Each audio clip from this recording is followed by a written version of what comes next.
ఎప్పటికైనా సత్యానిదే గెలుపు. ఒకానొక ఊర్లో సోమయ్య అనే రైతు ఉండేవాడు. అతడి ఇంట్లో చాలా ఆవులు, గేదెలు ఉండేవి. వాటిలో గోమాత అనే ఆవు ఉండేది. అది చాలా సాధు జంతువు. ఎప్పుడు కూడా తోటి పశువులతో, గేదెలతో గొడవలు పడకుండా అన్నిటితో కలిసి చాలా ఐకమత్యంగా జీవించేది. ఒకరోజు అడవిలో గోమాత ఒంటరిగా మేత మేస్తుండగా పక్కనే దాక్కొని ఉన్న పెద్ద పులి ఒకటి మీద పడి తినేందుకు సిద్ధమైంది. దాన్ని గమనించిన గోమాత ఏమాత్రం భయపడకుండా, పులిరాజా, కాస్తంత ఆగు, ముందుగా నేను చెప్పే మాటలు విను. ఇంటి దగ్గర నాకొక బిడ్డ ఉంది. ఆ లేగదూడ పుట్టి 4 రోజులు కూడా కాలేదు. పాలు తాగే ఆ పసికందు ఇంకా పచ్చిక తినడం కూడా నేర్చుకోలేదు.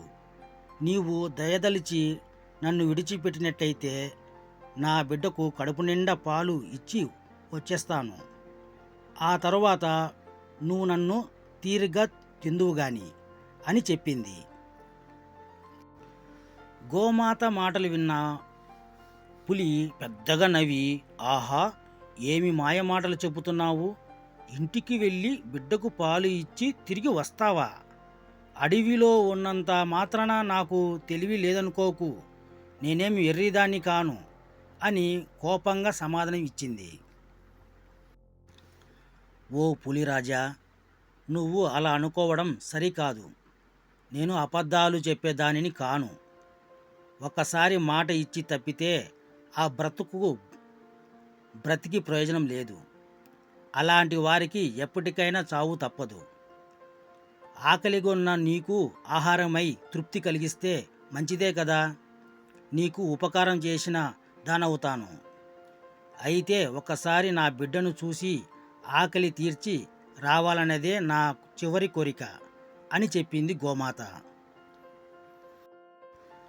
ఆవు చెప్పిందంతా ఓపిగ్గా విన్న పెద్ద పులి, సరే, ఈ ఊర్లో ఉండే జంతువులలో ఎంత మాత్రం నీతి ఉందో కనుక్కుందామని సరేనని చెప్పింది.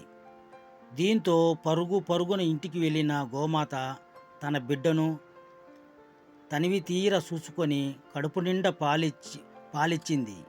తన బిడ్డతో, నాయనా, బుద్ధివంతుడిగా మంచితనంతో జీవించు. తోటి వారితో స్నేహంగా ఉంటూ ఎట్టి పరిస్థితుల్లోనూ అబద్ధాలాడకుండా ఉండు. మంచి ప్రవర్తనతో గొప్ప పేరు తెచ్చుకోవాలి అంటూ బుద్ధులు చెప్పి అడవికి చేరుకుంది గోమాత. గోమాతను చూసిన పెద్ద పులికి చాలా ఆశ్చర్యం వేసింది. తన ప్రాణాల కంటే ఇచ్చిన మాట ముఖ్యం అనుకున్న ఆ ఆవు ఎంత గొప్ప గుణం కలిగినది. ఇంత గొప్ప సత్యవతురాల్ని చంపి తింటే తనకే పాపం చుట్టుకుంటుందని మనసులో అనుకున్న పులి ఆవును మెచ్చుకుంటూ తన బిడ్డతో కలిసి సంతోషంగా జీవించమని చెప్పి ఇంటికి వెళ్ళిపోమని చెప్పింది. పెద్ద మనసుతో తన బిడ్డ దగ్గరకు తనను పంపించేసిన పెద్ద పులికి కృతజ్ఞతలు చెప్పి అక్కడి నుంచి బయటపడింది గోమాత. ఈ వీడియో నచ్చింటే ఒక లైక్, సబ్స్క్రైబ్.